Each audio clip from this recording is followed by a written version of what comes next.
I'm moving from place to place. Good morning, good morning, morning, good morning, morning. Good morning, viewers, and welcome to Tobago Updates Morning Show. I am your host, Renessa Ortiz. Pleasure to welcome you here in studio. We want to say thank you to all of you on YouTube, Facebook, AMPLIA, Flow, and Digicel. Thank you for making Tobago your #1 station.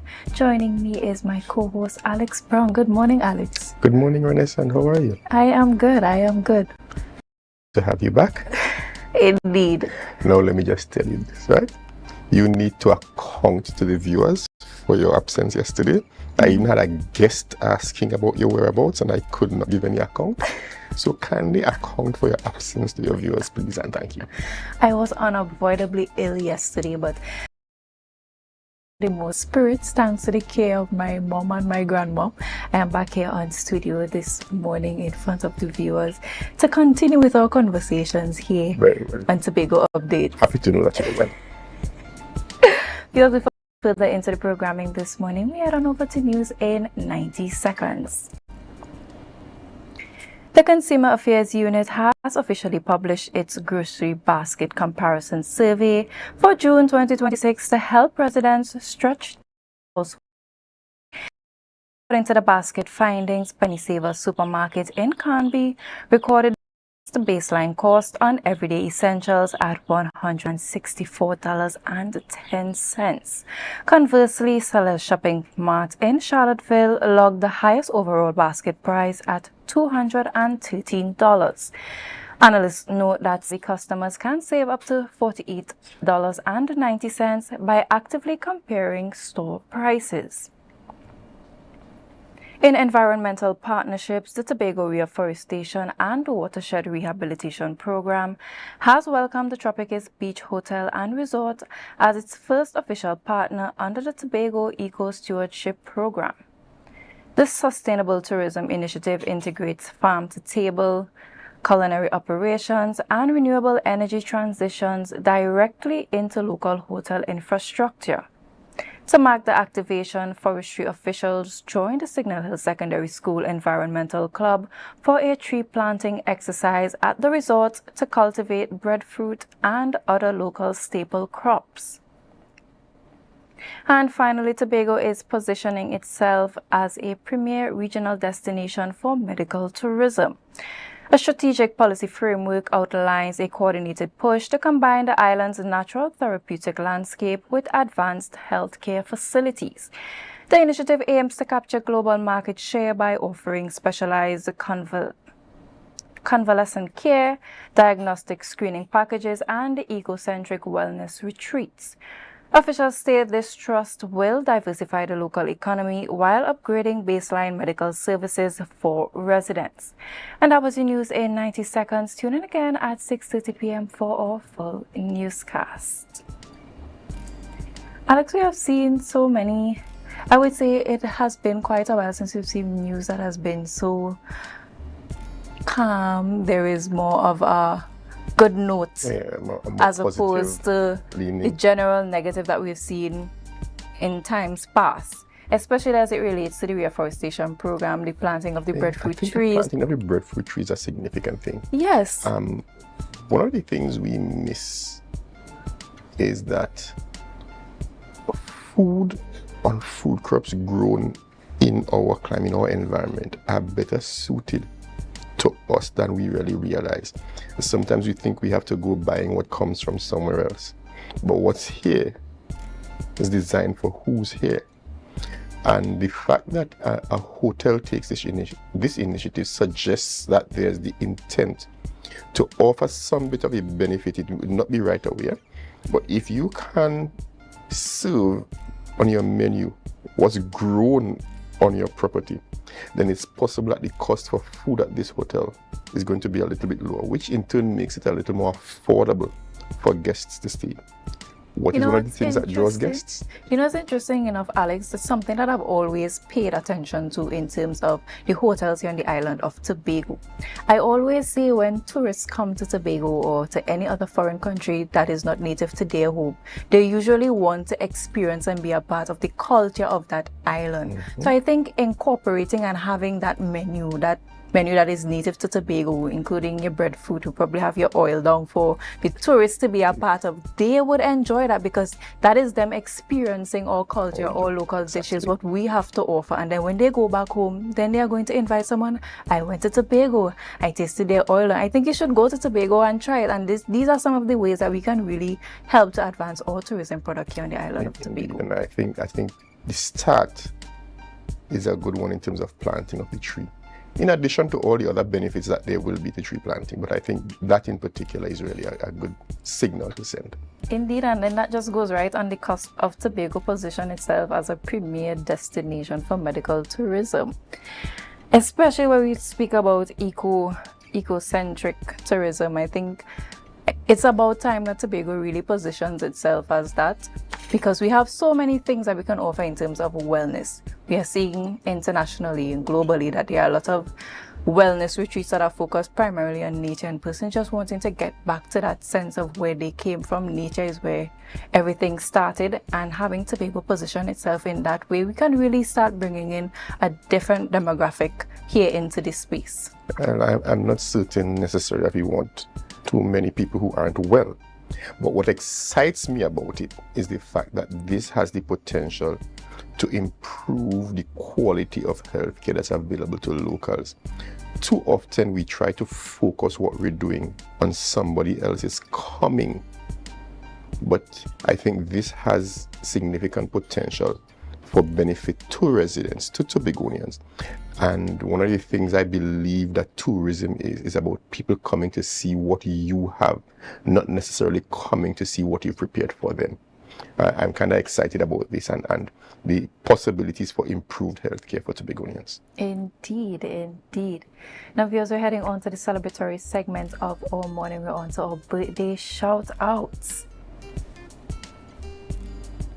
First up on the lineup this morning, we have Jasmine Stewart. Happy birthday to you from us here at the Tobago Updates family. We want to wish you a bright day ahead. Remember to be safe on the nation's road. Take some time to self-reflect and really put into motion those goals you have for this new year upcoming. Happy birthday again from us here. Next on this morning's shout-out list is Philson Henry. A very happy birthday to you, Philson. We hope that you have a day that's full of fun and full of laughter, good food in moderation, and we trust that you are going to spend it with those you hold dear. Happy birthday to you and God's blessings for the new year. And last but certainly not least, we have Delman Edwards. Happy birthday to you. Looking very dapper in this picture here. We hope that today you take some time to really go and enjoy yourself. I know it's the middle of the week, but that shouldn't stop you from celebrating and thanking Almighty for yet another year on the planet. Happy birthday to you. And to those of you who did not make it on our lineup this morning, we want to say happy birthday to you, wishing you a bright day ahead. Have a great day. Now, viewers, we've been having our World Cup updates with Marcus, and this morning he's here yet again to share with us. Good morning, Marcus. Hi, good morning, Vanessa, and good morning, Alex. I'm going to say good morning also to viewers of Tobago Updates Television. And I'm sure you guys are seeing in my eyes, I'm lacking sleep. That was because of the excitement from yesterday's matches. We had a match at 9 p.m. and what a match it was, Alex. There, that was Morocco taking on Netherlands. Now, Netherlands, one of the favorites to go as far or go as deep as possible in this tournament. But it's no more. They are now packing their bags, cleaning their hotel room to head back home, because Morocco pulled off, I don't want to call it a miracle, because the last World Cup they got all the way to the semi-finals, but they pulled off a dramatic comeback and won the game on penalties. 3 amazing games yesterday. For some people, the World Cup has now started. at the round of 32.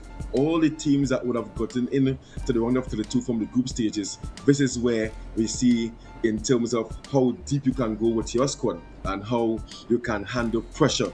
And yesterday we saw Brazil. That was the first game yesterday. Let me get to that stage. Brazil versus Japan. Brazil handled the pressure of the Japanese. The Japanese scored first, and they led as far, I think, up to the 70th minute. And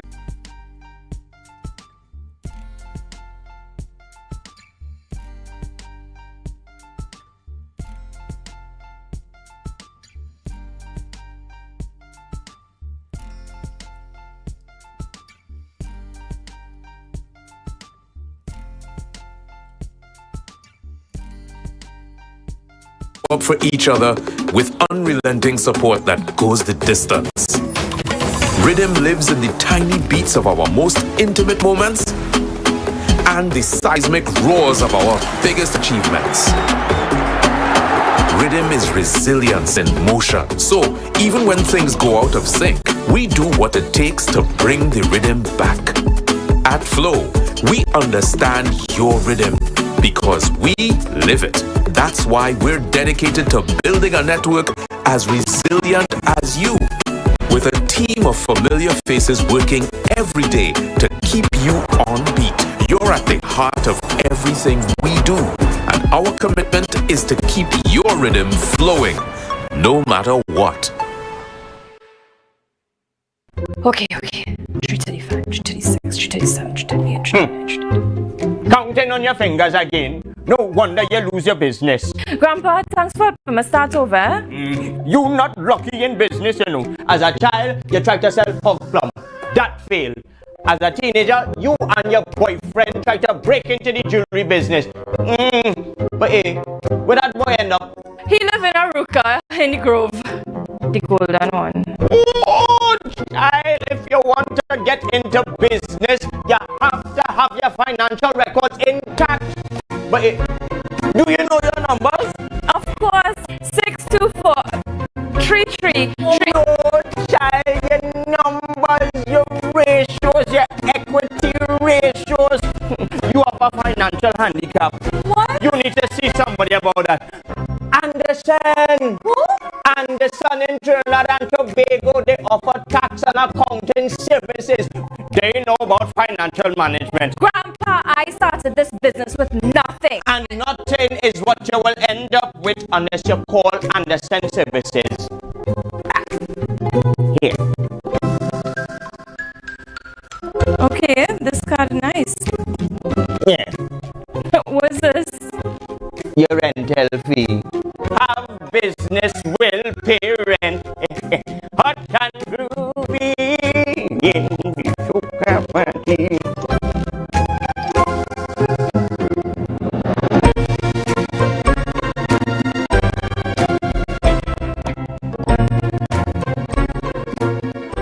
Come to Tobago Glass Supplies Limited.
and I have never, ever tried anything from the dirt oven. Let's go to the backyard dirt oven on Thursday. Here now, talk about authentic. On entry, I felt at home. I felt like I was going to visit my loving grandmother on a weekend. The kind of weekend where she showers you with love, stories, and food. This place is a home away from home. And just like I would do at home, I pop the question, what you had to eat day? And boom, coconut drops. Boom, bread.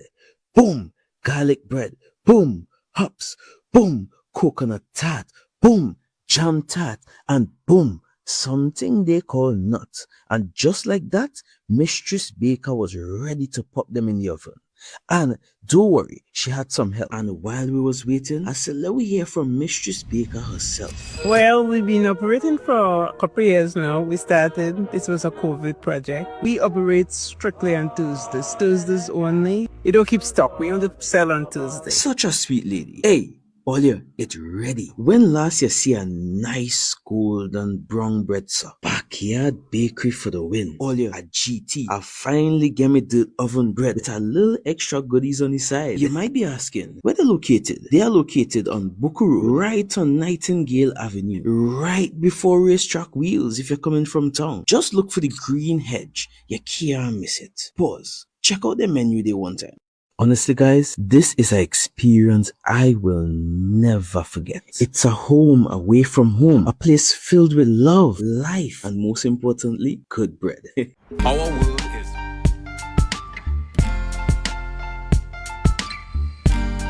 Put a smile on your face when you're moving from place to place. Good morning, good morning, morning, good morning.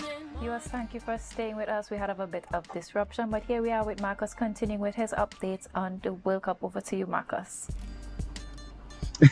Welcome back, guys. Welcome back, guys. That's how electrifying yesterday's matches were.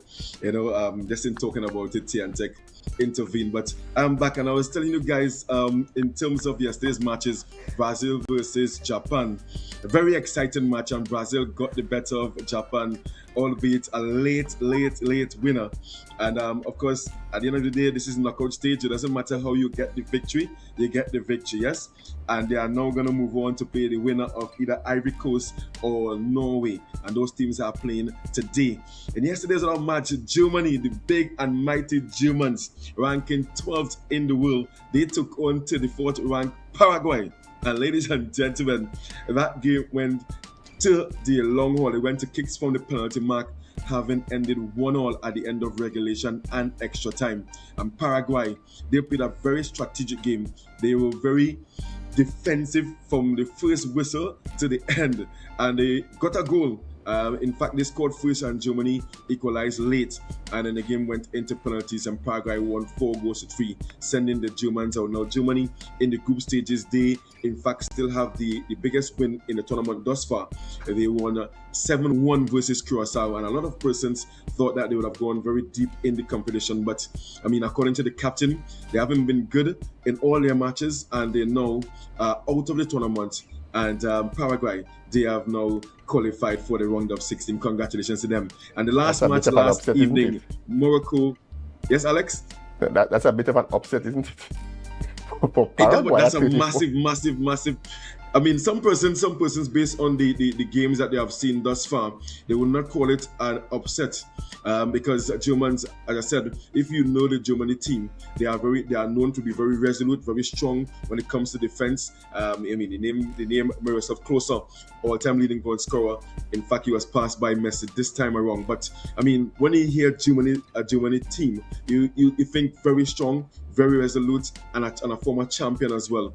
But coming into the World Cup this time around, I mean, outside that 7-1 victory against Curacao, they haven't been strong whatsoever. They lost their last game against Ecuador and now defeated against Paraguay. And some would say it's a massive upset. But I think the next game, Morocco versus Netherlands, a lot of pundits, a lot of persons that have seen the Netherlands team play in the group stages and thought that they could have actually gone all the way down to the semi-finals. But Morocco, the darlings of the African nation, yes, they are now into the round of 16. They got all the way to the semi-final last time around, and based on what I saw last night, I think they can get there again this time around. Who knows? Maybe a final, but they also need the kicks from the penalty mark to book their spot in the round of 16. A very, very good, hard-fought game. They got their equalizer also in the 90th minute. It was like the 25th time in all the matches in the World Cup so far.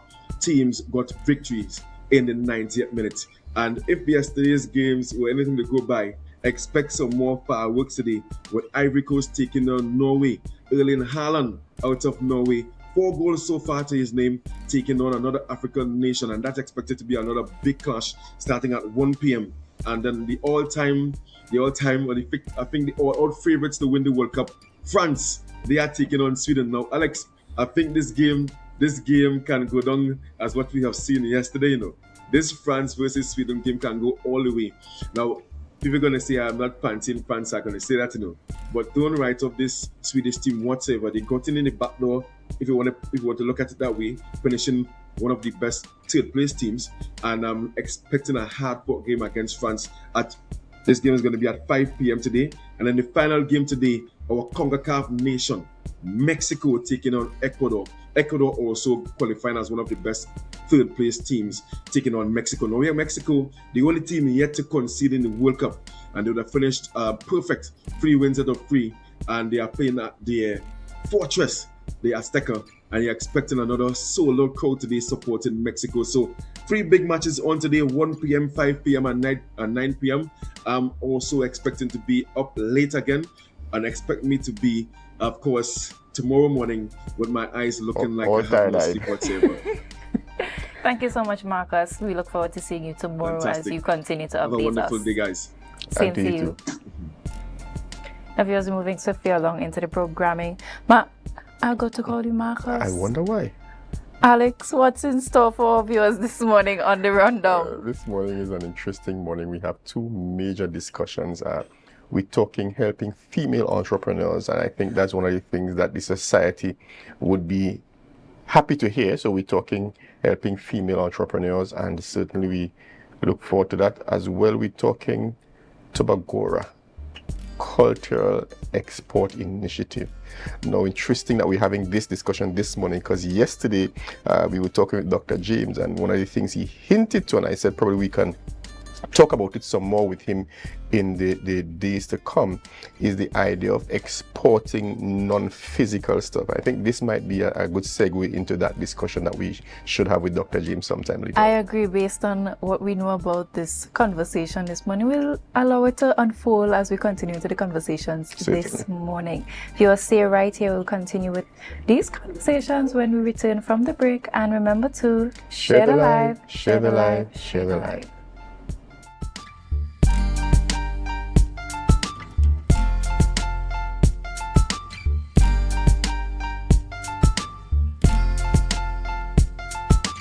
Our world is filled with rhythm. Rhythm that's unapologetic, infectious, timeless. Rhythm is commitment in action. It's how we show up for each other with unrelenting support that goes the distance.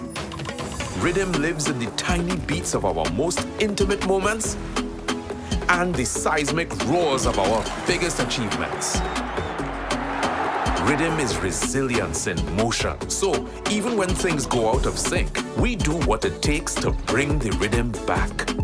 At Flow, we understand your rhythm because we live it. That's why we're dedicated to building a network as resilient as you, with a team of familiar faces working every day to keep you on beat. You're at the heart of everything we do, and our commitment is to keep your rhythm flowing, no matter what.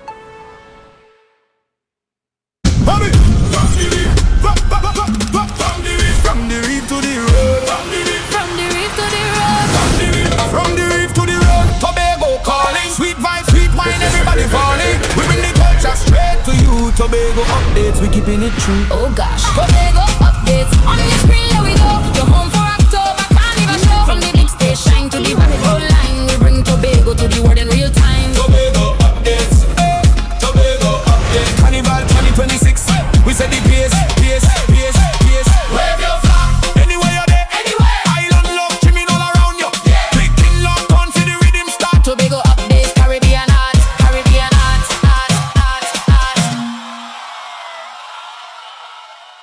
Sofa Factory is here in Tobago.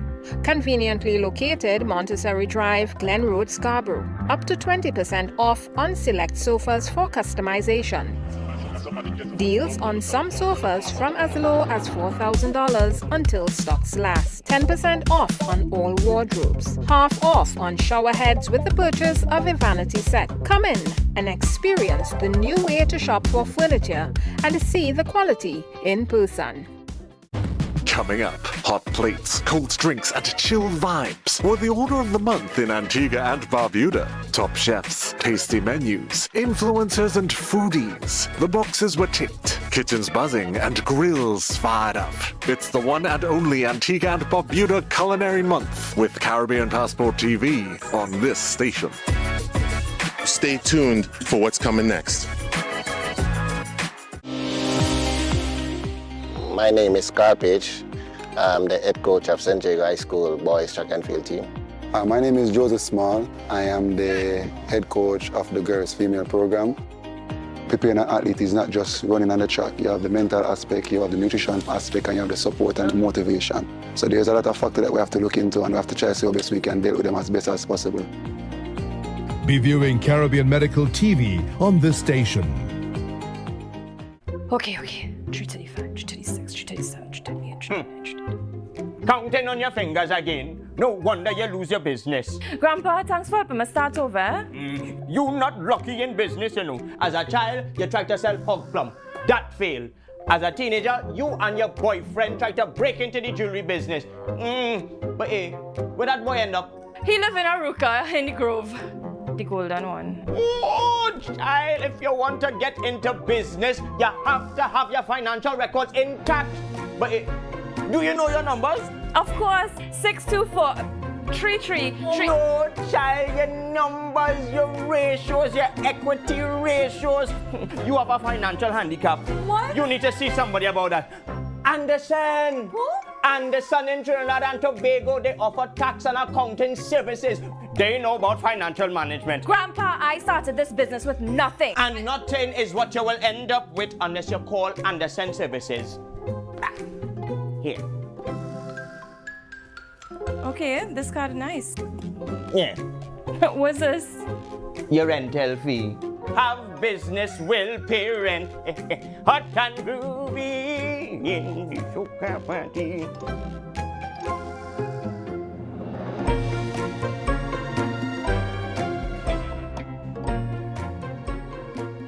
Welcome to Tobago Glass Supplies Limited, where innovation meets excellence and service reigns supreme.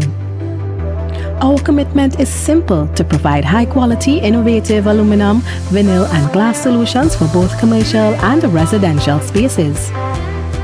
At TGSL, we don't just meet needs, we exceed expectations.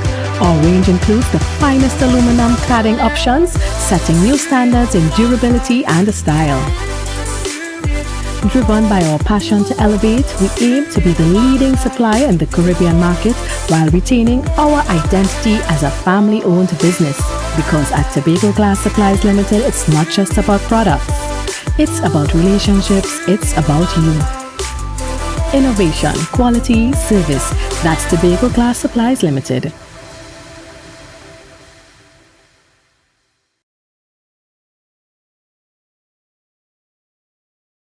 Donc la famille taking long to play the card. Come on, I'm all in time, so good, but look at it. Yo, what school you went by? Byron Bishops, boy. Bishops? Yeah, sure, one of the baddest that's come out of Bishops, sir. The baddest? But telling her, boy. When the baddest? Why one night and night? And I is the baddest. My Bishops is the best, boy. Yo, what's going on with Tola? Here, what's going on? It's only one way to settle this. We'll be live on Youth Voice TV, where I, your host, Multibass, will be hosting the Rep Your School DJ competition, where DJs will go head-to-head in a crazy battle to secure the title. We have cash prizes of $10,000 to come out and win, and a lot of amazing prizes. Guys, what are you waiting for? Let me come out. Come and showcase your skills. Come, let me do some jobs. So guys, there are two categories for DJs that are out of school up to 35 years. And for the DJs that are currently in school, it must be up to 19 years of age. So guys, get ready. It's all about rep your school. It's all about the DJ competition. Who will bring the best vibes? Who can control the crowd? And who will earn the bragging rights? You get a chance to be a part and witness the rise of the new DJ generation. So this is Youth Voice, Rep Your School DJ, live on Tobago Updates. Stay tuned. Youth Voice, Rep Your School DJ competition. Rep your school.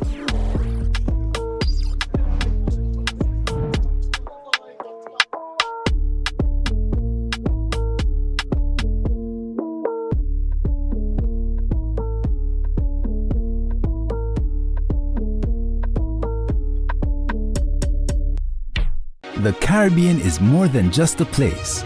It's a spirit, resilient, vibrant, and full of possibility. Rooted in connection, driven by community. It's who we are at the heart of everything we do. For over 150 years, we've been right here, invested in the Caribbean, its people, and its progress.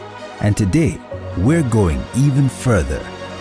Liberty Business, rooted in the Caribbean, committed to you.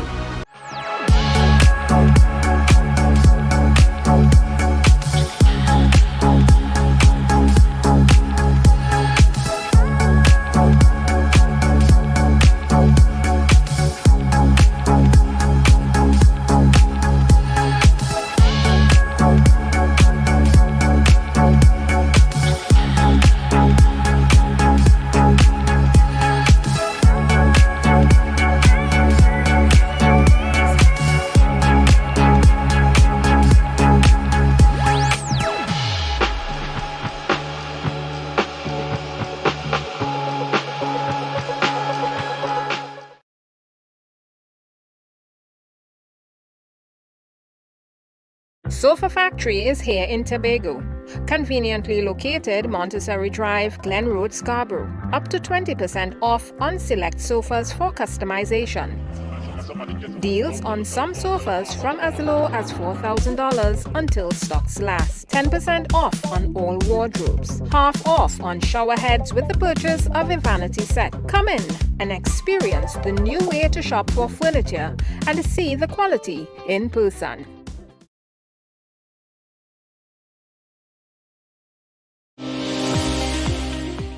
My name is Carpage. I'm the head coach of St. Jago High School boys track and field team. My name is Joseph Small. I am the head coach of the girls female program. Preparing an athlete is not just running on the track. You have the mental aspect, you have the nutrition aspect, and you have the support and the motivation. So there's a lot of factors that we have to look into, and we have to try to see how best we can deal with them as best as possible. Be viewing Caribbean Medical TV on this station.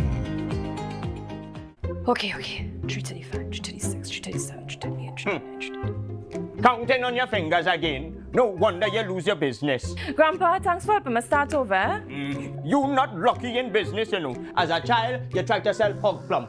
That failed. As a teenager, you and your boyfriend tried to break into the jewelry business. But hey, where that boy end up? He live in Aruka in the Grove. The golden one. Oh, child, if you want to get into business, you have to have your financial records intact. But hey, do you know your numbers? Of course, 624 333. No, child, your numbers, your ratios, your equity ratios. You have a financial handicap. What? You need to see somebody about that. Anderson. Who? Anderson in Trinidad and Tobago, they offer tax and accounting services. They know about financial management. Grandpa, I started this business with nothing. And nothing is what you will end up with unless you call Anderson Services. Here. Okay, this card is nice. Yeah. What's this? Your rental fee. Have business will pay rent. Hot and groovy in the soca party.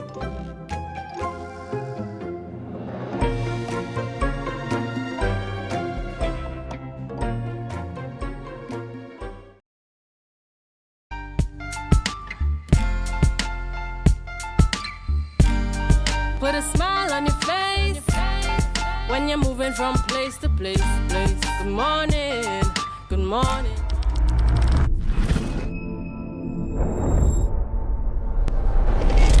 This is yours truly, Darren Phillips, otherwise known as Trendsetter Goofy, entertainer, artist, and DJ, proud son of Tobago.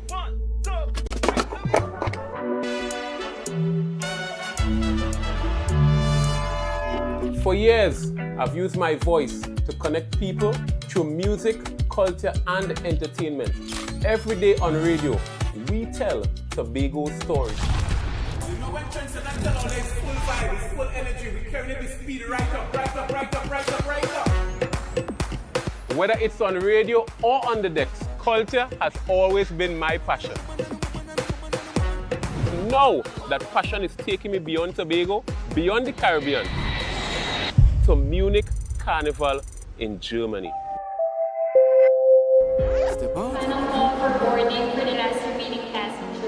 Through the Tobago initiative, proudly developed by Case Limited, we are creating opportunities for our creatives to showcase our culture on an international stage. Today we are here supporting the Tobago initiative to give each band a chance for international success. Based on Tobago, we were able to take Bella Forme to Munich, Germany this year for Munich Carnival. This is just not about one DJ, it's about showcasing our talent to the world. You drive me crazy. Good Lord, Miss Lady, you drive me crazy. Viewers, welcome back, and as promised in the rundown earlier this morning, we're speaking Tobago. We have Case, author, and Darren Phillips, aka Trendsetter Goofy, and we're here to talk about Tobago, the Tobago Cultural Export Initiative. Good morning and welcome to you, gentlemen. Good morning. Good morning. Now, Case, the first time you joined us on Tobago Updates, Tobago was still largely a vision. Since then, you've taken your first major step onto the international stage. What progress has been made? Well, like you see, Tobago really started from just a vision, a concept. But today we have like real proof. Because Munich was just the test into the international space, and Darren represented us well out there, because he did say that on the last interview that he's going to do it really big when he goes out there, right? So what happened is that he would have promoted the Tobago Carnival, networked, he would have made a cultural movement, cultural moments, where it is that it shows that Tobago has something that could connect with the international space. And that's interesting that you mentioned that, because looking at some of the content that was sent us in terms of your experience while in Munich, we have seen that the people on the ground, they are very receptive to what Tobago has to offer. And before we came on air, we were speaking about how we often like to involve the government in some of these initiatives, but sometimes we, the people, need to put our foot out there to get what we want here on the island of Tobago. And there are things that we can do as a people that the government isn't able to do when they go to their trade shows. They are there to provide the infrastructure, but in terms of really connecting with people, sometimes we are the ones that are the change makers, we are the trendsetters for that. Now, Darren, I want you to paint the picture first. What was that like out there in Munich, really getting to showcase Tobago's culture and seeing the response from the people of Munich? Now, good morning once again, and I want to say this to Tobago. Tobago is such a unique place, and taking the talent to Munich was so much of a blessing, not only for me, but for the people of Tobago. Let me explain why. A lot of the persons who I would have interacted with don't have a clue where or what Tobago is. You know, for them, I had to break it down as simple as to in the West Indies. And that is something I haven't said for a while. You know, you had to explain to them that they are small islands, because for them, they know the Jamaicas, they know the Barbados, and for them, Tobago wasn't really on the map. Now, even in the road, as we would call it, the road show, a lot of persons, when I had my little break from MCing on the road, would meet me, they would come to me, they would say, hey, where's Tobago? We want to see it. And I would have to take them to the different Facebook and Instagram pages for them to see and understand that Tobago has so much talent, so much creatives, the math, the beauty, the flora, the fauna, and there's so much Tobago has to offer. Even when I show them some pages of even local individuals, some of the photographers, beautiful pictures that they would have taken, people were overwhelmed, because not only do we have talent, we have an island that is budding with so much historical artifacts, you know, that people really, really interested to see. And it ended up becoming a case that even with the performance, they were really interested to say, but beside you, who else are there? And, you know, I had to point them out and show them the others who are also available to show the world their talent. Now, Munich was just one part, because I would have also visited Frankfurt. That's another city in Germany as well. And when persons heard my voice and I speak about Tobago, I'm very, very big on pushing Tobago. And when they would have heard me talk about Tobago, a lot of people wanted to come to Tobago. There was one guy who I would have met, and he would have said he saw the awakening, the advertisement. He saw the little clippings of the before and after. And he was like, yo, he was so glad when he saw it that it made him interested in coming. He said, he's a man who like to promise, but he said he really wants to come to Tobago to experience the awakening. And it's such a good feeling to hear people outside of the, you know, the regular Caribbean space wants to come to this nice, beautiful island. Even there was a guy from Antigua, and he was explaining to me, he said he's the only Antiguan in Munich. And he would have met a guy from Tobago, and he said, just the same way I'm passionate about Tobago, that guy was also passionate about Tobago. And, you know, he and the guy does well. And he would have explained that, you know, Tobago is such a beautiful place that he has actually come to Tobago multiple times because of this guy telling him about Tobago. So, you know, really and truly, Munich, as Case would have indicated, is just the start. There's so much more that connecting to the ground, connecting to the people can do for Tobago in terms of pushing the culture, pushing the creatives, and also bringing tourism to Tobago. Indeed. And I know I also saw within some of the content, some of the costumes is from Belleforme. Belleforme. Yes, from Belleforme. Beautiful Tobago. Yes, there were women who were parading in these costumes. So that goes to show outside of just our carnival seasons here on the island of Tobago and Trinidad and Tobago, we also have the potential to be marketed even further once our creatives put in the work and they have that space as well. Now, after experiencing Munich firsthand, what lessons did you take away? What strengths did Tobago showcase? And where do you think we still have room to grow if we're supposed to get this cultural product exported? Well, I want to especially thank Case Limited. Let me tell you why. The initiative is something that was really needed for the push of Tobago, because as much as the government, and you would have indicated before, there are many times that the government go to the trade shows and they, you know, they meet on the corporate space. But you see the ground level where there are a lot of persons who don't really be at the trade shows. And when I say the trade show, I'm talking about the regular average individuals who really, how to say it, who really, they do be a part of the trade shows. Their thing is more the day-to-day jobs, who they would save and they would go to these events, they would go to carnivals all across the globe.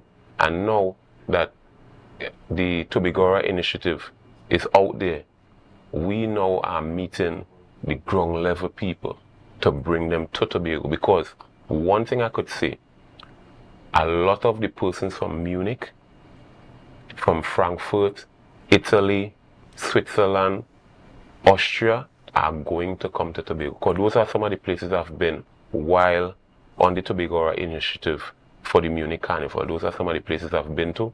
And Tobago was well put together. When I say put together, in packaging and explaining to them, you know, even with the social media, we would have also ensured that persons are fully aware, not only about the mass bands, but also about, you know, the initiative we have coming up as well for the lead up of the Tobago Carnival. Because not everybody is into the jump and wave and have a good time. There are also the persons who are the nature seekers, who into fitness, and that is also a part that we have coming up very soon. So Munich, Frankfurt, Italy, those persons really got to understand and see the full strength of Tobago. They really, they got a nice portion of Tobago. Yeah.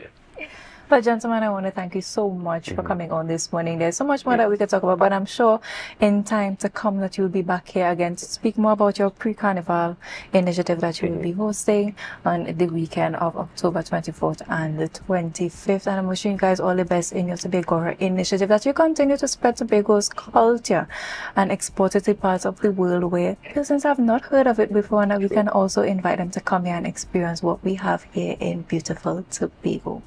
That's it. Thank you. Thank you so much for coming on. Viewers, stay right here. We'll be back right after the break. Remember to share the live, share the live, share the live.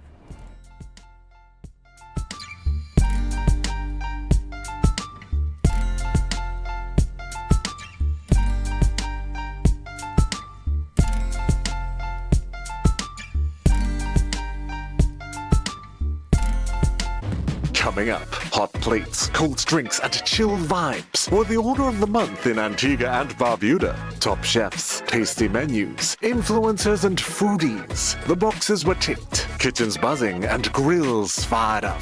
It's the one and only Antigua and Barbuda Culinary Month with Caribbean Passport TV on this station.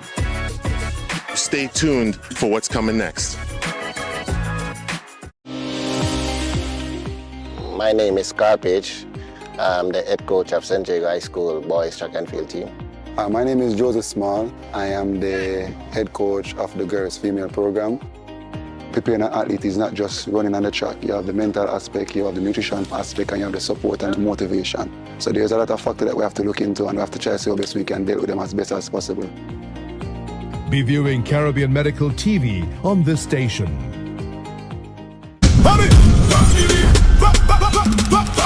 From the reef to the road. From the reef to the road. From the reef to the road. Tobago calling. Sweet vibes, sweet wine, everybody falling. We bring the culture straight to you. Tobago updates, we keeping it true. Oh gosh. Tobago updates. On the screen, here we go. You're home for October Carnival show. From the big stage shine to the Tobago line. We bring Tobago to the world in real time. Tobago updates. Tobago updates. Carnival 2026. We said the pace. Wave your flag anywhere you're there. Anywhere. Island love trimming all around you. Yeah. Picking lock on for the rhythm start. Tobago updates, Caribbean art, Caribbean art. Welcome to Tobago Glass Supplies Limited, where innovation meets excellence and service reigns supreme. Our commitment is simple: to provide high-quality, innovative aluminum, vinyl, and glass solutions for both commercial and residential spaces. At TGSL, we don't just meet needs, we exceed expectations. Our range includes the finest aluminum cladding options, setting new standards in durability and style. Driven by our passion to elevate, we aim to be the leading supplier in the Caribbean market while retaining our identity as a family-owned business. Because at Tobago Glass Supplies Limited, it's not just about products. It's about relationships, it's about you. Innovation, quality, service. That's Tobago Glass Supplies Limited.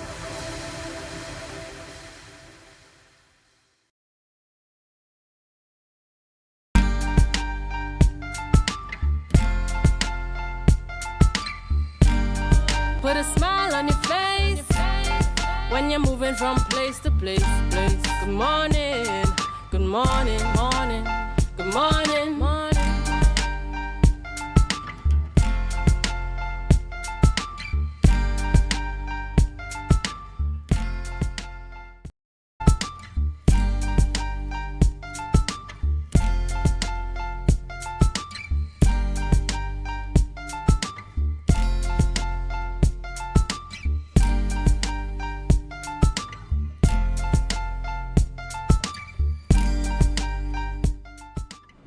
Thank you for staying with us, viewers rather. We were just talking with people who should be visiting Tobago. We're on though to helping female entrepreneurs, and we're talking this morning with Miss Rhonda Maria Glynn. She's founder of an organization that is designed to help female entrepreneurs. Good morning, Miss Glynn, and welcome. Good morning, good morning. I know that you had some challenges this morning, and I'm still happy to be here. Thank you for being patient with us. Now, remind us of, first of all, the appropriate name of the organization, because I've been having a little bit of a challenge getting it right. So just remind me, please. Okay, my company is Zoma, Z-O-M-A, Zoma Business Solutions. I've been in operation since 2018, to be quite honest. I've been out here since 2018, and I have been serving female founders and women-owned startups ever since that time. All right, and your designation, as we can see, is founder and chief disruption officer. What influenced the name of that position? Because I'm a disruptor. And by the very definition of disruption, I am going to have the hard conversations that many people may be a little hesitant to do so. I think it comes from me working in aviation. I was in aviation for over 30 years, so I have worked in a global space for a considerable period of time. Now, one of your main goals as it relates to women entrepreneurs and helping them progress, we often hear you speak about fundability. What exactly is the fundability, and how is it different from simply having a good business idea? I'm glad that you asked that, because fundability is a process. It is a process that allows female founders, which is my main area of operation, to help them move from scaling, having a business, scaling and growing it. It is a process that allows them to master the language of money, and more importantly, the language of funding, the language that lenders, investors, partners, VCs, writers, check writers want to hear in order to assess their ability to receive funding. Now, you've spoken before about women needing the right support by understanding money and how they are perceived as risky. Why does that perception still exist, and how does it affect access to funding? Okay, so let me give you what the data is saying, because I'm very data oriented. I'm a systems thinker. In Latin America and the Caribbean, female entrepreneurship is one of the fastest growing demographics. At least 45% of new businesses are being started by women. However, notwithstanding that, there is a 96, and I'm saying this very slowly, there is a $96 billion, in fact, gap, a funding gap where women are concerned, and it is money that women cannot access because they do not understand their business. The problem is that a lot of the time we start businesses as a side hustle, and then we're working out of the home, or we are working and still having our 9-to-5. But at some point in time, you need to expand and you need to acquire capital goods. And the challenge is that there's no way for you to acquire capital goods on bootstrapping alone. And that is where they have to go in for funding. They have to speak to someone to help them to get to the next level. And if you cannot speak that language, then all the funders will be able to tell you is not yet.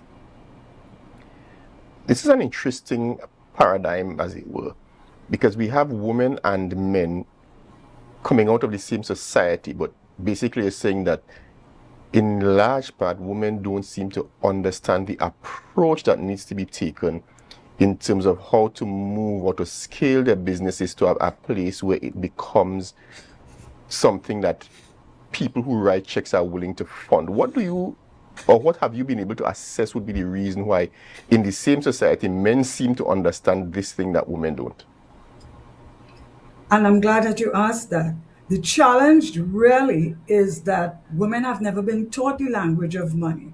As I said before, we have started businesses sometimes to add an extra dollar to the household or as a means of survival. So what it is referred to in many instances, it's called scarcity entrepreneurship. Because we do not understand the system, we have very fragile, undocumented businesses that cannot be explained to funders because we simply didn't learn the language. It is a language, and it's a language that many of us have never been exposed to. So in order for you to become more robust and I dare say more confident in your financial ask, it becomes important that you fill that gap, that thing that you did not know, that language that you were never proficient at. That is where fundability for women matters. Because if there's 100% of funding that is being given, 98% of that money is going to men. And as I said recently in an article in the Express, it is almost like going to a gunfight with a stick. Now, one of the initiatives within Zoma is the Fundable Lab. Can you share with the viewers and those who are looking on what exactly is the Fundable Lab and who are the persons that can benefit from it?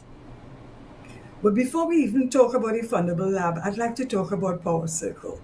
Reason being that sometimes speaking to women about money is a heavy lift because two things happen. One, they're making money. They are making money. Revenue is coming into the business in many instances. They have customers. They have people who love what they do. However, revenue and fundability, and especially predictable revenue, is two different conversations. So in order to get women to the table, to start to ask them, is this business actually going in the direction that you thought that it would go when you started? I created the Power Circle. The Power Circle is a free event. Women are asked to do a contribution to an NGO, and we meet once a month and we started the money conversation. Out of that money conversation comes the Fundable Lab, which is an intervention. It's a 2-day intensive where women are invited to bring their numbers. And we have financial tools, workbooks, everything, where they are allowed to plug in their numbers. And rather than I tell them, they are able to see for the first time the gaps in their business. And then what happens is that they will be able to know based on the assessment whether they are fundable, whether they are not fundable, or whether they are nearly there and need a tweak. And that's what the Fundable Lab does. I want to thank you so much, Ms. Glenn, for coming on this morning and sharing with us. I'm sure that there is so much more that you can pour into us, but unfortunately we have run out of time. But I do wish you all the best as you continue to empower our women entrepreneurs and that they continue to seek the assistance they need so that they can become more fundable with you at their side.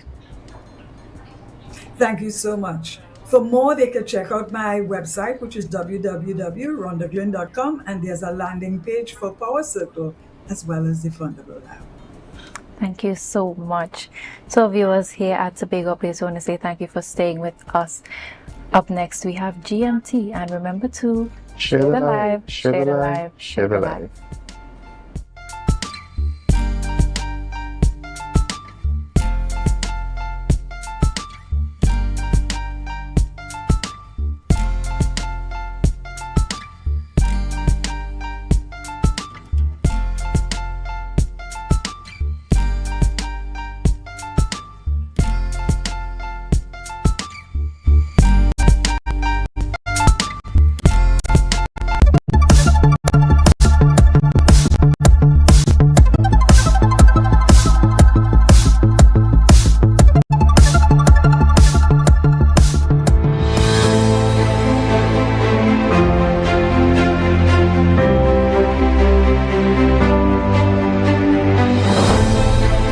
Madam Presiding Officer, the motion reads, this House supports the integration of a new era of technology. Yes, it may be beneficial to all students and teachers. This is a vital motion for the greatest little island on the planet.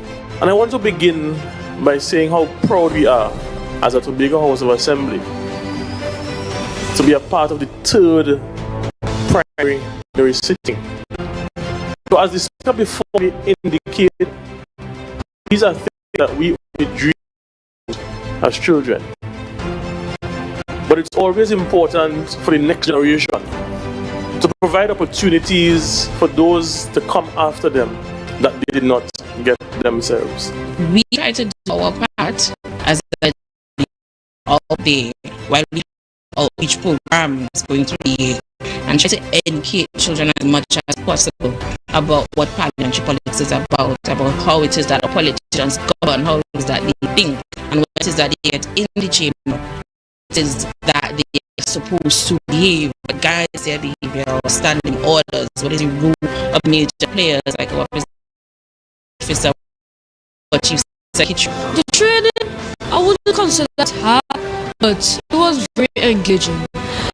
I would like to say that some stuff we learned was useful in certain things, while in other times it cannot be useful. The experience was very scary and also exciting at the same time. I learned that even when you're presenting in your speech, don't be afraid. Just look at the presiding officer and talk as normal as you can. What we witnessed here today was not a rehearsal. Today in these chambers, the real thinking, real courage from young people who stood up, faced this room, and argued for what they believe in. That deserves recognition every time. When drafting this motion, we wanted to focus on a topic that would accurately reflect the changing society and the changing demands of learning. I'm sure everyone here today realizes how technology has changed our daily interactions and will continue to do so in the future.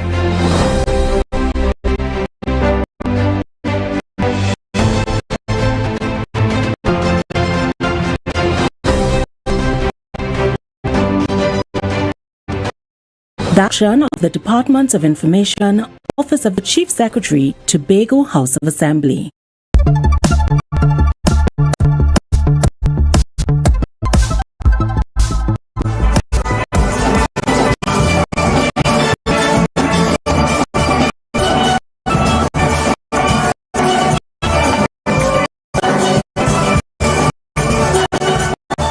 I'm Alicia Phillips.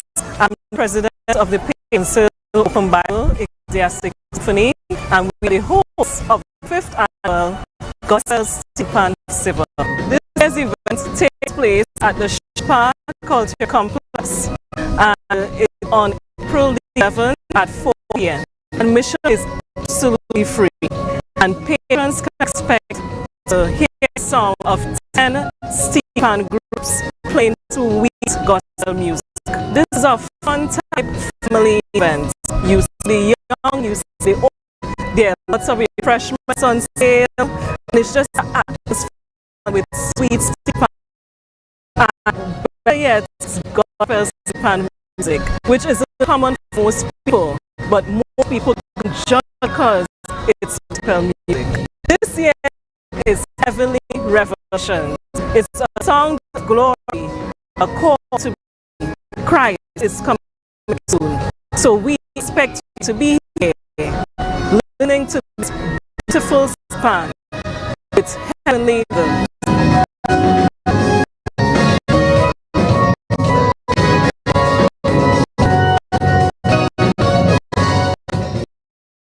That was production of the Department of Information, Office of the Chief Secretary, Tobago House of Assembly. You're viewing Tobago Updates Television, your exclusive gateway to Tobago, broadcasting the beauty of this island paradise to the world.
Good morning, and welcome to Good Morning Tobago, coming to you live from the Port Mall in Scarborough, Tobago.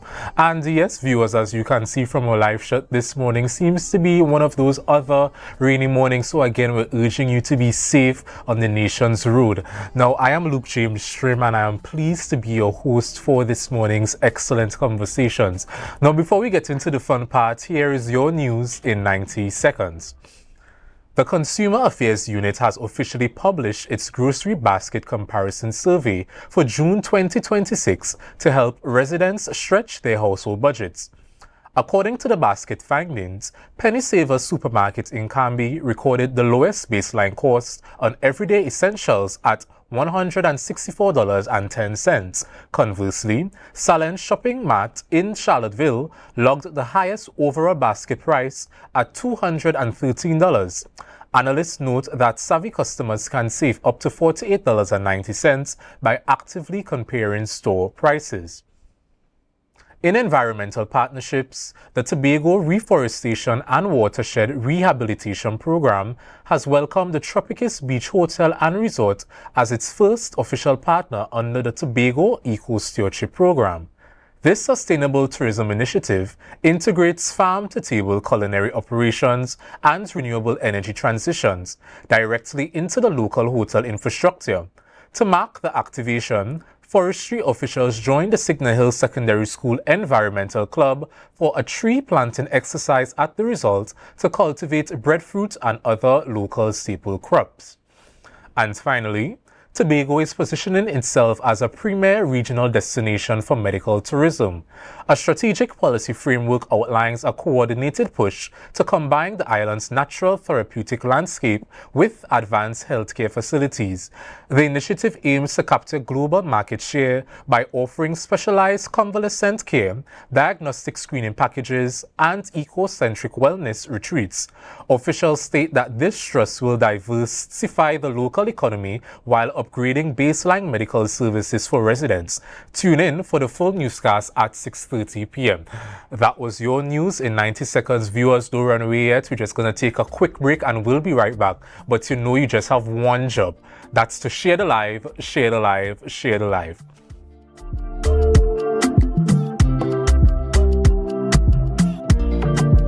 Coming up, hot plates, cold drinks, and chill vibes were the order of the month in Antigua and Barbuda. Top chefs, tasty menus, influencers, and foodies. The boxes were ticked, kitchens buzzing, and grills fired up. It's the one and only Antigua and Barbuda Culinary Month with Caribbean Passport TV on this station. Stay tuned for what's coming next. Our world is filled with rhythm. Rhythm that's unapologetic, infectious, timeless. Rhythm is commitment in action. It's how we show up for each other with unrelenting support that goes the distance. Rhythm lives in the tiny beats of our most intimate moments and the seismic roars of our biggest achievements. Rhythm is resilience in motion. So even when things go out of sync, we do what it takes to bring the rhythm back. At Flow, we understand your rhythm because we live it. That's why we're dedicated to building a network as resilient as you, with a team of familiar faces working every day to keep you on beat. You're at the heart of everything we do, and our commitment is to keep your rhythm flowing, no matter what. My name is Carpage. I'm the head coach of St. Jago High School boys track and field team. My name is Joseph Small. I am the head coach of the girls female program.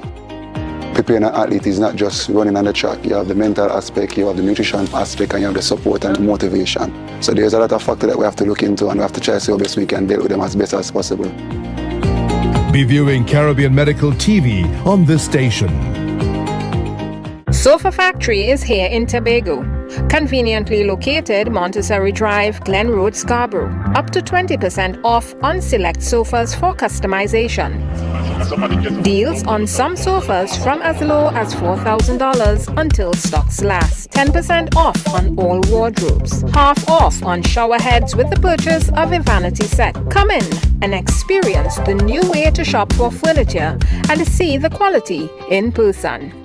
And I have never, ever tried anything from the dirt oven. Let's go to the backyard dirt oven on a Thursday. You know, talk about authentic. On entry, I felt at home. I felt like I was going to visit my loving grandmother on a weekend. The kind of weekend where she showers you with love, stories, and food. This place is a home away from home. And just like I would do at home, I pop the question, what you had to eat day? And boom, coconut drops. Boom, bread. Boom, garlic bread. Boom, hops. Boom, coconut tart. Boom, jam tart. And boom, something they call nuts. And just like that, Mistress Baker was ready to pop them in the oven.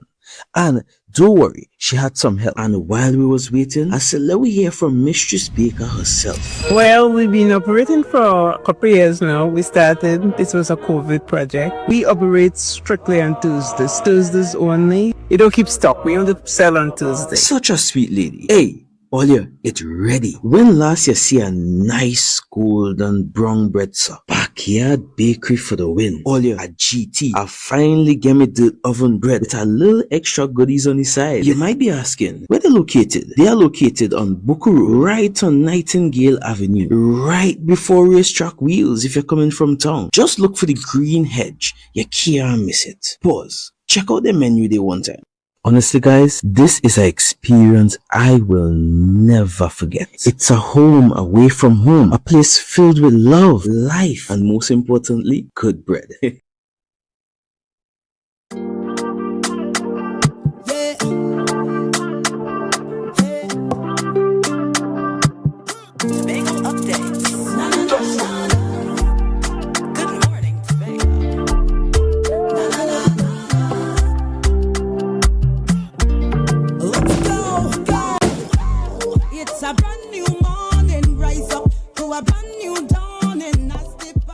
And we are back, viewers, and as we continue to zoning in Venezuela to just have a better understanding of what's going on the ground, joining us this morning in studio is a Miss Lisa Hospitalis, and she's the founder of Por Amor a Dios, for the love of God. So good morning, Miss Hospitalis. How are you doing this morning? A pleasant good morning. I'm fine, thank you. Thanks for having me. It's our pleasure. And Miss Hospitalis, just from your vernacular, we can hear that there's a hint of Spanish that's coming out. Tell us more about that. Yes. Oh, yes. Well, I am a born Trinidadian. I grew up in Venezuela for about 25 years, and I've been living in Trinidad and Tobago for over 33 years. Yeah. Okay, 25 years. So Yeah. I think it's fair to say that you have an intimate, connection to the... Yes, I do. And what has Yes, I happened do. recently, I know it would have affected you also. So Oh, I just yes, want to, definitely. know that you will be in our prayers. Now, it's Thank our you. understanding that you have been in frequent contact with some of the residents of Venezuela who have been adversely affected. I Yeah. know that we were supposed to be joined by one of them today who would have had to bury his wife and children yesterday Yes. from what we understood. Yes. I just want you to walk our viewers through the perspective, that underground perspective, because it's one thing to see it on television, to see it on social media, but we don't know, the lived realities of these residents of Venezuela. So give us that insight into what is actually happening on the ground in Venezuela. Okay, well, as we know, there have been two massive earthquakes that took place on the 24th of June, one being 7.2, and between the time frame of approximately 39 seconds, another one occurred.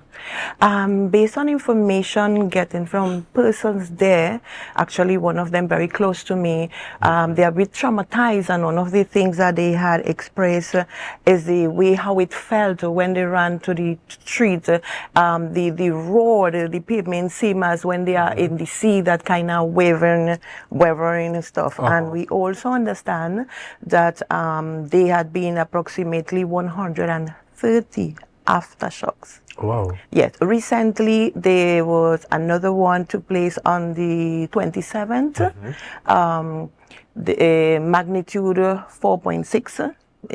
Yesterday there was another one, and on the 38th there was another one also occurred, 4.5 magnitude. There's been a lot of heartfelt, it's chaos, it's painful. A lot of buildings have been down. Yeah. Okay, and I just want to understand, because we always like to look for the silver lining. I read somewhere that in the midst of all this tragedy, the rescue mission seemed to be proven positive, I should say.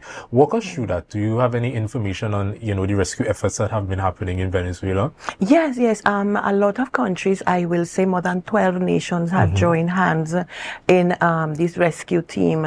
I understand the United States, Mexico, Panama, El Salvador. Actually, I saw a video where a victim was stating that the local aid, the person that was helping, said that there was nothing else to be done in that specific area where the building collapsed, and his grandmother was there, as long as the family members. And what he stated is after 3 days, the rescue team from El Salvador came and they were able to rescue the grandmother. So it has been a lot of help from Spain, United States, and so forth. Okay, and I also understand that your organization, you will usually lend support to these Spanish-speaking people, especially on the island of Tobago. So I just want you to tell us more about Por Amor de Dios. Did I get it correct? Por amor a Dios. A Dios. Okay. Tell us more about your organization. Yeah, Por Amor a Dios is a non-profit organization that its main objective is to lend support to the displaced. We have a large community of Spanish here in Tobago, but we're not only offering assistance to Venezuelans per se, but we have Dominicans, Cubans, we have persons from Grenada, and some local. Oftentimes we are faced with a situation where we have persons coming from overseas and they have their children here, and while they are waiting on the documentation from immigration or whatever documentation that they are doing, they usually bring the children at the organization with the understanding that it is the right to education to every child. We offer in a safe place. We have right now enrolled approximately 54 plus students, and we offer academic support. We also have been offering assistance to all migrants in Tobago. This came about, is founded probably in operation for more than 9 years.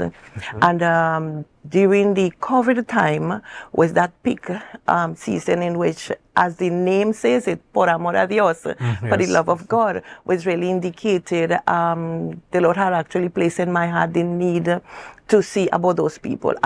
Something very impacting for por amor a Dios in general, I will say, would have been the fact that a lot of information was coming across during the COVID, and even sometime every little information that we have in the nation, disaster preparedness, holidays, as simple as normal holidays.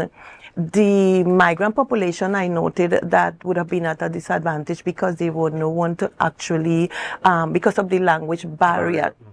So there, por amor a Dios, had fulfilled the role. I was there daily trying to translate all the updates, everything in terms of to keep an order, organized via a group. We have a community via WhatsApp, but we communicate with one another. We send messages. For example, the children, one of the things that Por Amor a Dios is doing right now, beside offering shelter accommodation, food supply to the migrants in Tobago, one of the things that we do with the students is assisting them in terms of the trauma that those children are facing from being moved from their families, being here, the language barrier. We have worked a lot in trying to integrate them in our community here in Tobago. A lot of them are a part of sports in the field, track and field. Recently, Sunday, there was an event in cricket and they were excited to learn the sport. They participated. The parents are also excited to be a part of this, what we are doing. It will be amiss of me not to mention in this platform one of our major supporters. I believe this person is very quiet and reserved, but as I said, he has been one of the major supporters in terms of allowing us free of charge to have a building fully air conditioned, fully equipped, and sometimes even providing stipends for to assist the teachers, the parents, the students, and that is Mr. Christian Tam. He has been indeed a true humanitarian in this aspect. Also, we have the great support of Reverend Lon Green and his lovely wife, Grimona Green. They have been actually a great support in what we do at Por Amor a Dios. Por Amor a Dios is not just Lisa. Por Amor a Dios has been an extended combination of what Tobago does. A lot of persons from Tobago has been able to assist the families that are in need in many ways, in a way that it is indeed so grateful of what Tobago have been doing for the migrant community here in Tobago. Okay, lovely. And I just want to find out, is it that your organization is currently lending support to the Venezuelans? And for those who would like to, just give you further support so that you can get it on to the Venezuelan community, how can they reach out to you? All right, they can reach out to me via phone. Contact number 316-4410. When it comes to lending the support as the organization, we are lending a lot of moral support at this point in time. And through counseling, I have reached to the children and sensitize them on what is happening because they are panicking. Also with the migrant community, the parents, the idea of them being migrant, especially in Tobago, it was actually to work, get their house, furnish their house, get the basic needs that they need to return. And I've been getting a lot of phone call hearing. I've been working so hard for so many years, double job, long hours, forsaking the children attention, and here everything is just come down to zero. One of our facilitators had lost family members, so you always have to lend that moral support, counseling, talking constantly. And with regards to reaching out with aids, with support, we will complete that at a great extent. What is happening right now in the country, they are at the stage of sending them, mobilizing them in various areas. Okay. They have, we had approximately 15,800 displaced persons. Wow. So they are literally placing them in other states. Mm-hmm.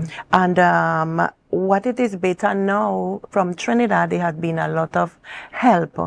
And what we are doing is that, like, for example, on Sunday, there was a young lady, her name is Sulaine. She had organized with the migrant community here in Tobago. I don't know if anybody had the opportunity to see them. They were at Bon Accord. Mm-hmm. And they, I was really marveled with the heart of Tobagonians towards Venezuela. They were able to collect on one date approximately $14,000 along with other items. And the young lady departed yesterday. She's in Trinidad right now trying to deliver. Okay. They have organized in, for example, Catialamar, which is one of the areas that was highly affected, and Caracas. So they had organized in Catialamar a team of Venezuelans that are literally preparing meals every day to provide to those people. So she has a lot of items that she's sending there. It should reach across there on time to continue to supply. Soon we will be able to give you a greater update as to where exactly you will be delivering. A lot of aid has come across right there, but it is in all wisdom. We know that this situation is not going to end here. Yes, correct. This is going to be a continual situation. As if we're looking at the toll right now is approximately, and the figures are changing, yes, about 1,979 deaths. We had approximately 5,000 injured persons, and the numbers are changing very much rapidly. So as those persons are going to be placed on the shelters, it's going to be a better procedure and well organized to be able to assist those persons in need according to where they are. Okay, understood. And Ms. Hospitalis, as we wrap up, is there anything you would like to leave the community that's listening, that's viewing, before we wrap up? Any last words you want to give us this morning? Yes, I strongly will like us to, based on what I have been seeing that have taken place in Venezuela, sensitizing people about disaster preparedness is crucial. I think that somehow viewing what took place there, it had been a gap within the elderly, the young and adolescent.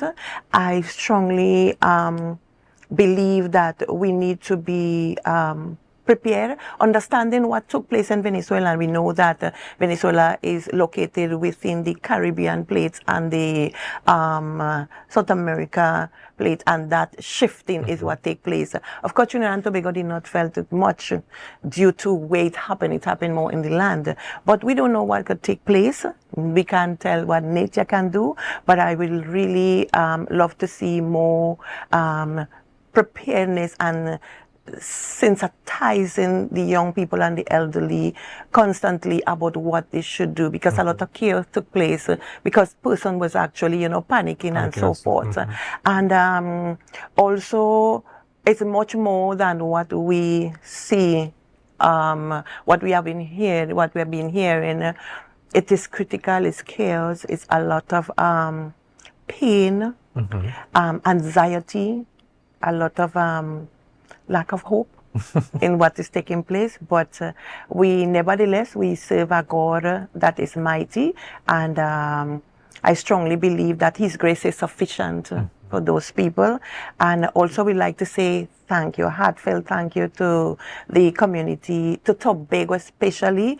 I have seen how they constantly continue to give and to share of their best, actually. They not give up what remain there. I have seen it constantly. They have been giving up their best.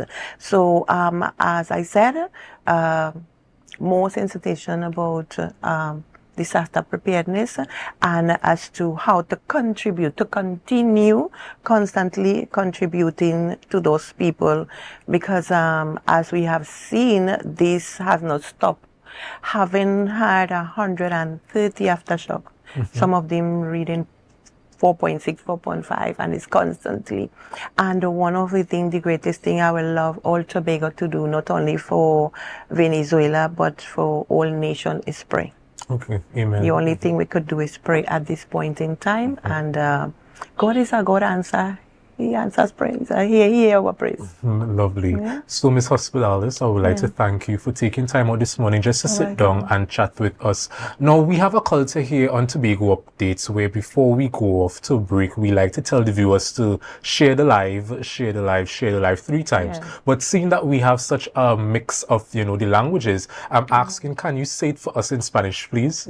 Oh, compartan la información, siéntanse libres de compartir todos los videos. Han habido muchos videos que ustedes pueden compartir y también pueden ser libres de comunicarse conmigo para yo poder compartirles mucho más de lo que está ocurriendo en nuestro país. Entonces, compartan la información para que puedan tener una idea de lo que verdaderamente está pasando. What she said, viewers. We'll be right back.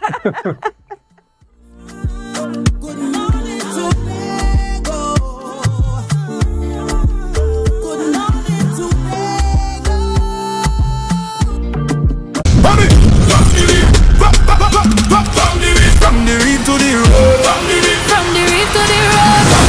From the reef to the road. Tobago calling. Sweet vibes, sweet wine, everybody falling. We bring the culture straight to you. Tobago updates, we keeping it true. Oh gosh. Tobago updates. On the screen, here we go. You're home for October, can't even show. From the big station to the road line, we bring Tobago to the world in real time. Tobago updates. Tobago updates. Carnival 2026. We said the pace. Wave your flag, anywhere you're there, anywhere. Island love, streaming all around you. Big love, on for the rhythm start. Tobago updates, Caribbean art.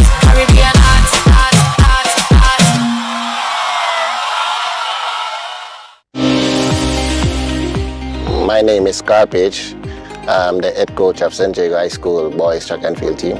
My name is Joseph Small. I am the head coach of the girls female program. Preparing an athlete is not just running on the track. You have the mental aspect, you have the nutrition aspect, and you have the support and the motivation. So there's a lot of factors that we have to look into, and we have to try to see how best we can deal with them as best as possible. Be viewing Caribbean Medical TV on this station. Coming up, hot plates, cold drinks, and chilled vibes were the order of the month in Antigua and Barbuda. Top chefs, tasty menus, influencers, and foodies. The boxes were ticked, kitchens buzzing, and grills fired up. It's the one and only Antigua and Barbuda Culinary Month with Caribbean Passport TV on this station. Stay tuned for what's coming next.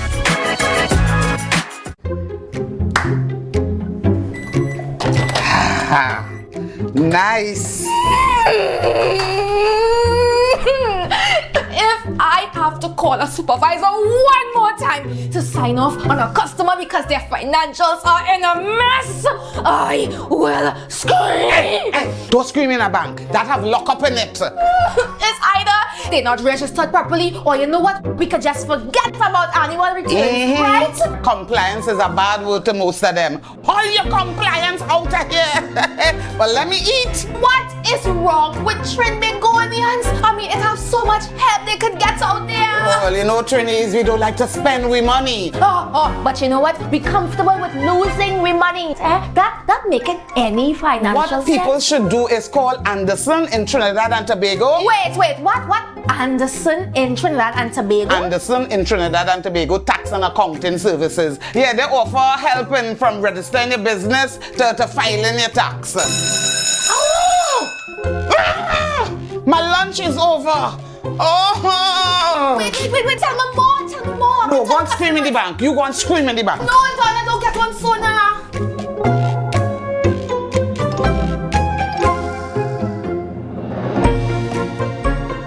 Welcome to Tobago Glass Supplies Limited, where innovation meets excellence and service reigns supreme. Our commitment is simple: to provide high-quality, innovative aluminum, vinyl, and glass solutions for both commercial and residential spaces.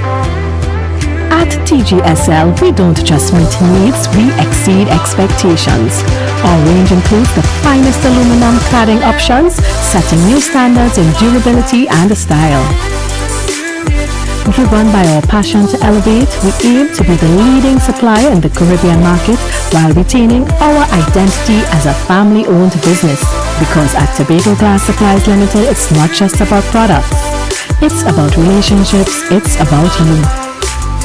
Innovation, quality, service. That's Tobago Glass Supplies Limited.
Welcome back, viewers, and for this segment we will be taking a step down to our folklores, and I can't believe I have the privilege of introducing this next guest, viewers. For anybody that passed through primary school, anybody who had the privilege of reading our Republic Readers book, you will know about the tale of Anansi. And this morning, viewers, joining us is the dynamic, the ever so talented, the woman from the time you sit down in she class, you know your name making at merit, so this was C-Sec or Cape, Miss Antonelle Blackman. Miss Blackman, good morning. Good morning, Luke. How are you? I'm blessed and highly favored. Psalms 91. How are you? I'm good. I'm good. Now, Miss No Blackman, complaints. lovely. Now, Miss Blackman, anyone who knows you knows that when it comes to performing arts, you are somewhat, an expert in the field. And recently, we would have observed that you would have done a live reenactment of Anansi. Tell us more about that. Yes. Okay, specifically about the play exactly? Or anything you're comfortable talking about. Okay, so in 2025 of August, I will have been selected as a teacher to go to Carry Festa with a few students from Tobago, from different schools. While I was there, because they had a youth camp where it is other students who are involved in performing arts throughout the Caribbean was in one space and they were interacting.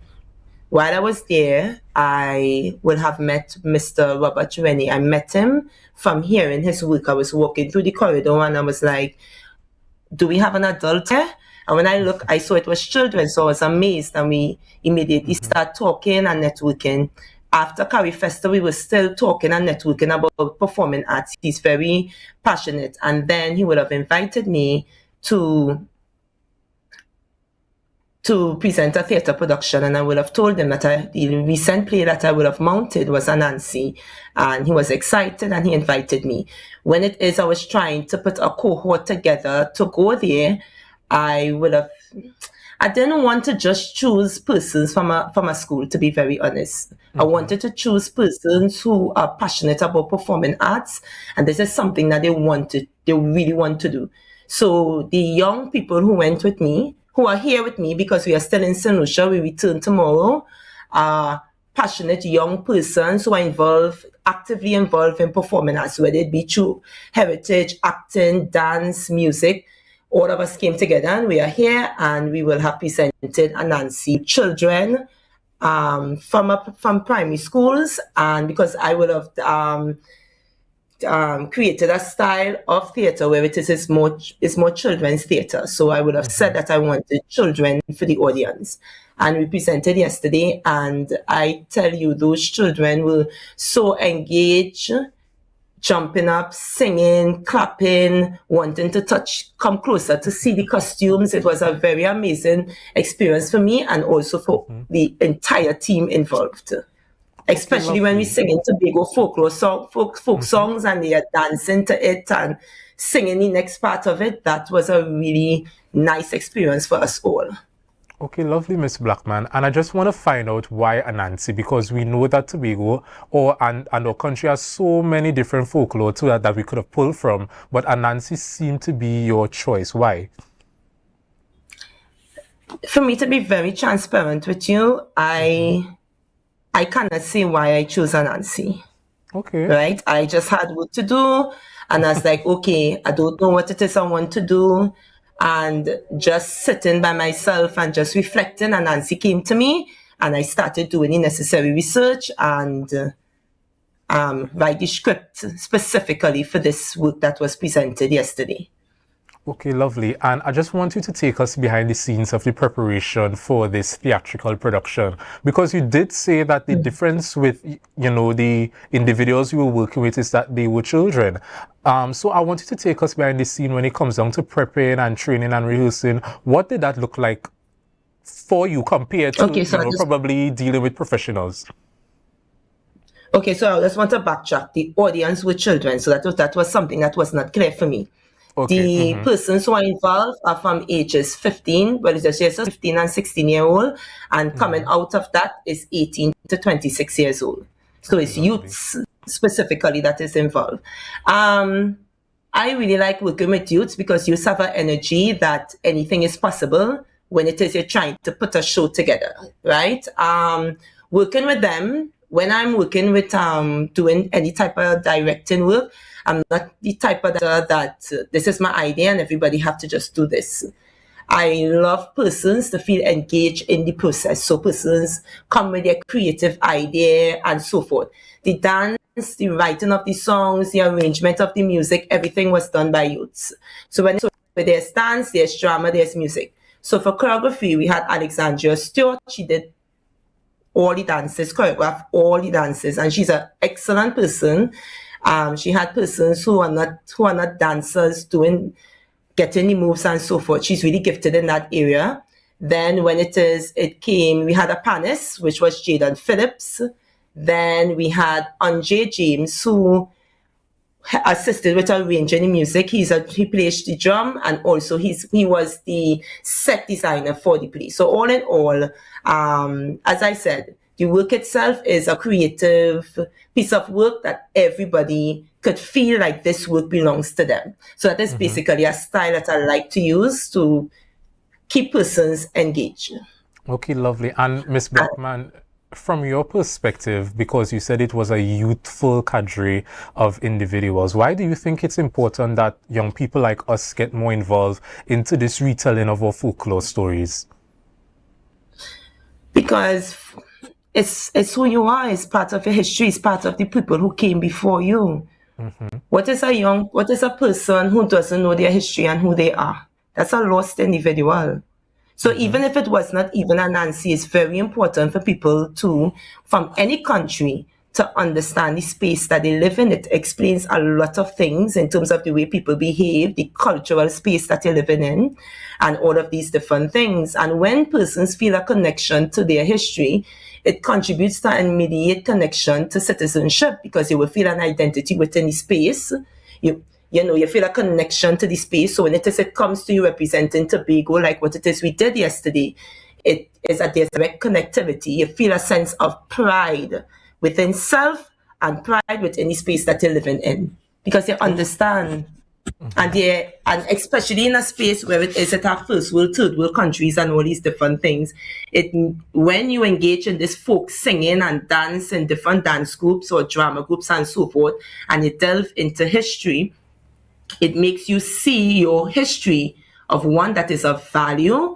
And because there's we can speak about persons not seeing value in their history and seeing value in other spaces' history based on power of nations and all these different things. But if we engage in that historical context of the persons that came before us, the space and all these different things, and why we are the way we are, why the space is constructed the way we are, then that contributes to overall development in every field. Good? Okay, lovely, Miss Blackman. And I just want to ask you, after having this opportunity to immerse yourself in the world of Anansi, do you think that he's actually the trickster that we know him to be, or he's just a character that's probably misunderstood? I think it's a character that misunderstood, because when it is I say, okay, I'm going to do Anansi, and I immediately went and looked at the other stories that was created, the majority was just him being a trickster. So the work that we did, the script itself, is to allow the audience member to understand and see Anansi for who he is. Yes, we had incidents where it is Anansi did his little trickster type of thing, but we presented him as one that is our storyteller, the one that assists in terms of passing on our traditions and practices. So throughout the story, Anansi himself had to delve deep within the person that he is and do the right thing. Yeah, in terms of passing on his stories and so forth, so forth, in terms of the character Anansi. But the storyline itself was that the Sky God, which I think some persons could relate to the story, was holding the stories and Anansi, the stories of who we are, our traditions and practices. So the animals in the forest had confidence in him and asked him to go to the Sky God to retrieve the stories. So he did use his trickster stuff to get in order to assist the village in getting these stories and pass on the traditions, because sometimes it is very important that persons who have stories of who we are pass it on and share it. So that was the overall understanding of the story, because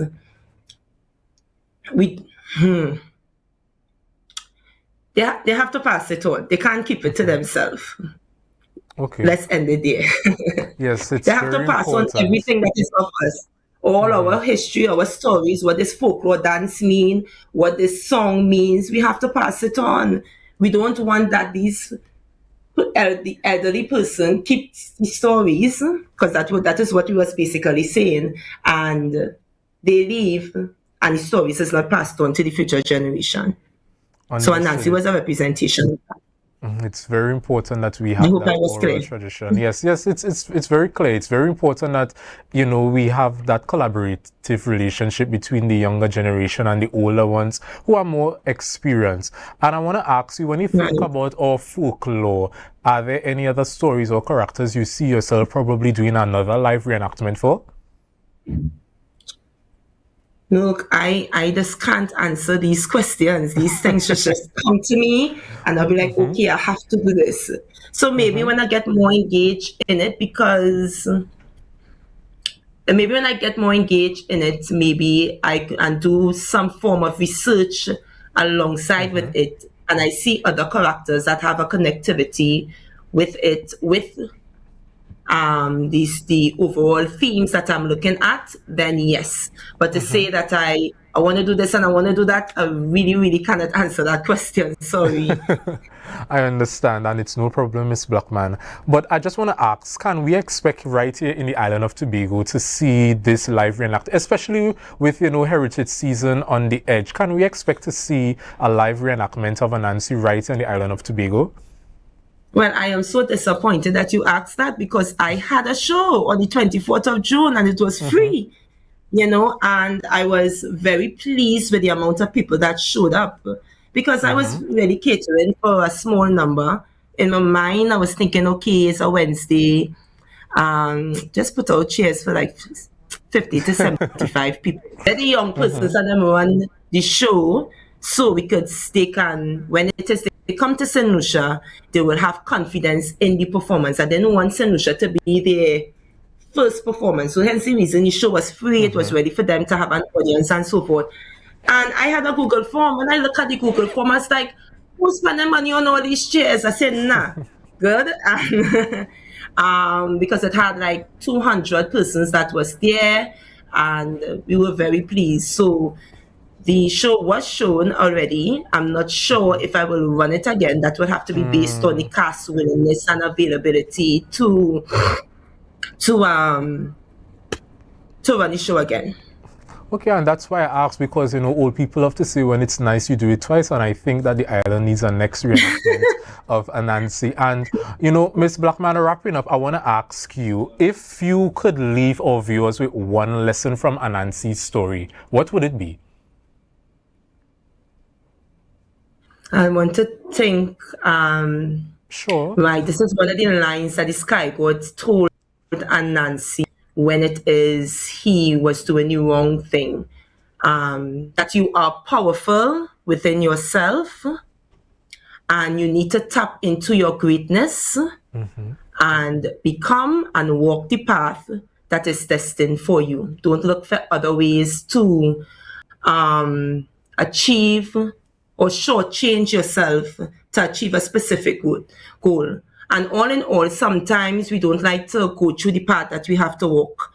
Sometimes we are very impatient. We just want it now. But sometimes when we go into the path, this specific path, and we're facing all these obstacles, it does be so sweet in the end, because it's all of that is part of the development for you to become.